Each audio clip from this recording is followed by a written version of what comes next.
Rek'Sai, Rek'Sai, Rek'Sai. It does not matter if Evelynn has her camouflage engaged. As long as Rek'Sai is using Tremor Sense, she will show up like any other champion. Niski will be ramp there. Should try and accelerate this, but Blabber's headed right over level 3 to get behind him anyway. Oh, here we go. Licorice already using the flash, starting things off here against Broken Blade. Blabber still looking for the way to get involved in the fight, but the turret shot will nearly kill Broken Blade itself. He's trying to get away, but he has to run into the Cloud9 jungle. Broken Blade has already used his flash. Niski with the flash to make sure the first blood. Blabber says very early good start here as Spica tries to steal away the chickens for the second time. It will be a smite fight over the big chicken. Blabber with the smite makes it happen. Vulcan moving up. Nice! Stun on to 2 from TSM, but the cavalry has arrived, and Spica's able to find the kill onto the Cloud9 support. Blabber with the tunnel over the wall. Niski gets one onto Spica. He's got the double buffs on himself, but now he's in a real danger of dying off here. Tries to turn around and fight there with the Kingslayer. Blabber not able to make it back into the fight here in time. Goes for a little bit of damage down into Biofrost. Won't quite be able to find it. Double lifts. For the twisted bait. My goodness, he got so incredibly low. Here we go again. Blabber making another return visit to the top side. They started out the year with spring and the first half of summer combining for 35-2 as Cloud9's game record. TSM with a move timer though, because Bjergsen could shove in the wave. Evelynn's so good at diving. Here we go. The charm ready to go. Chain CC it together with the gold card, and Spica cashes in before Blabber is able to do anything about it. Spica still has the last caress ready. Remember, not only a powerful execute, but an even more powerful aggro drop.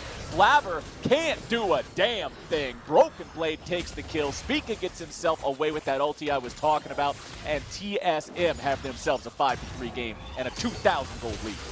Now bottom side, Sven down to 300 HP.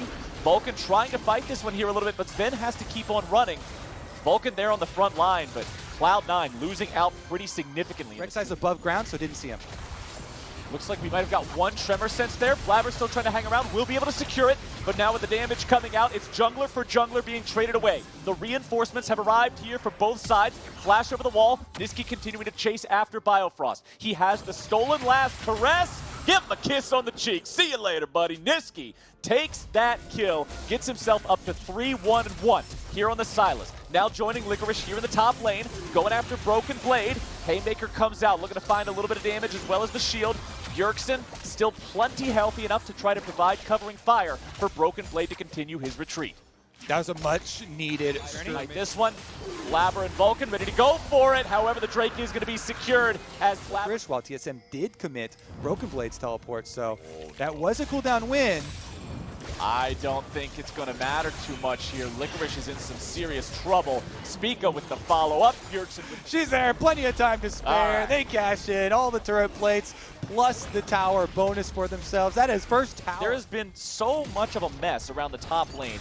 Both of the top laners' farms, is around solo queue level. It's pretty bad. 105 versus 96 is just not what you expect in a professional game. So neither one of these two are at the mark that you would expect them to be at. Doublelift trying to retreat away from Sven, but with Blabber and Niski both showing up, I don't think Doublelift is going to be going anywhere except back home to the fountain. Money in Cloud9's pockets. It's 4-1 now for Niski in this game on the Sylas. Might just be the man who has to carry here in these team fights. And just again, like game number 1, yes, TSM, Doublelift gets picked off on top side. Cloud9, good job on attacking one of the pressure points. You see the other 2 pressure points gaining some tower damage. Bottom side actually died. There's the Tempered Fate. Tempered Fate onto Bjergsen. Licorice goes for the face breaker immediately thereafter, but now TSM are looking to save their mid lane if they can. Biofrost with some nice CC coming through. Niski barely going to be kept alive. Vulcan and Sven still looking for a little bit more. Broken Blade. Fair fight. She loses almost all of them, unless she's already just egregiously overfed. Blabber going after the second Rift Herald here, as TSM should be able to take down that tier 2 in the bottom lane. No contest. There you go. Towards the back line would work, but Licorice will do if he can touch. There it is. Licorice eats a lot of damage. More coming through. Doublelift helping from a long way away. And the last TSM that have control over this area for now. Turret destroyed. And that is just activated by Cloud9 as they try and push. In this game, though, and in this series, TSM have done so good in the mid game to continue to assassinate members of Cloud9, but here we go on Spica.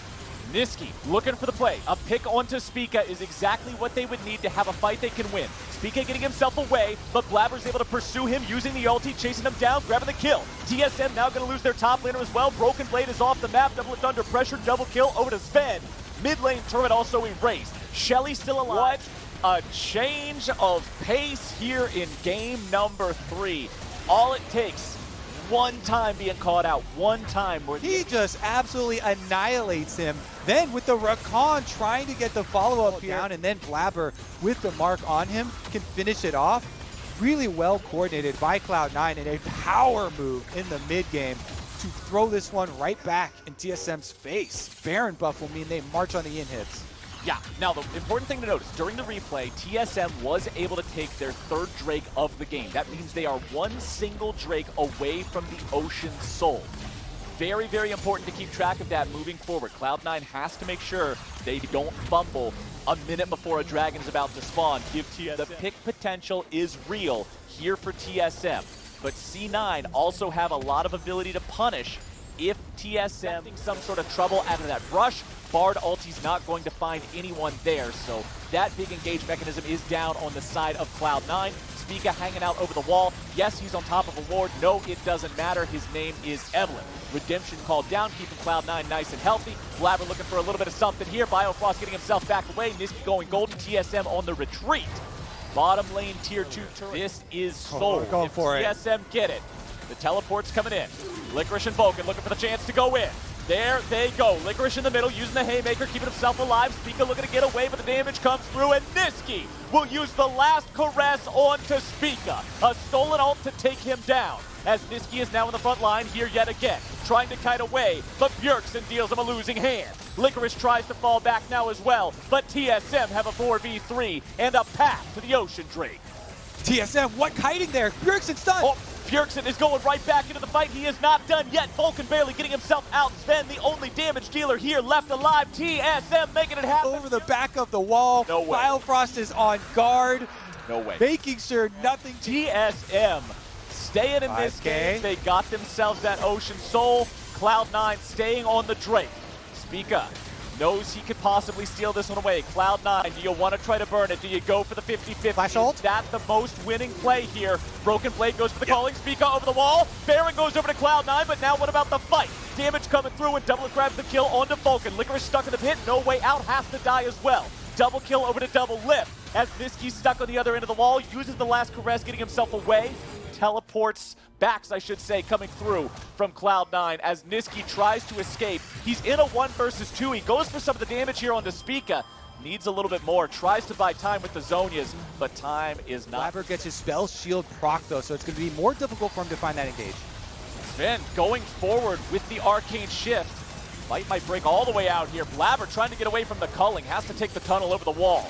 Cloud9 jungler nearly killed off. Bjergsen coming around from the side. Cloud9, they've got no QSS left on Sven. He's thrown up into the air. He's gone. It's a shutdown for Double Lift, and Cloud9 is fully on the retreat now. The projectiles keep flying. Cloud9 keeps dying. Bjergsen leading the chase with the rest of TSM. They do not need an Elder Drake. They will push down the mid lane without it. 5 men strong. The inhibitor turret is the target. Broken Blade is the first one to the scene, and TSM will bulldoze through these structures. Nexus turrets in their sights. It's Niski, Vulcan, and Blabber in a 3v5 to hold the game and prevent the TSM win. Redemption summoned up, now going to be called down, but Niski's already out of the picture. Blabber into the back, but he won't do a thing. It's a double kill for Broken Blade, and TSM, with nearly the same conk that they won game number 1, will take the game number 3 victory and bring us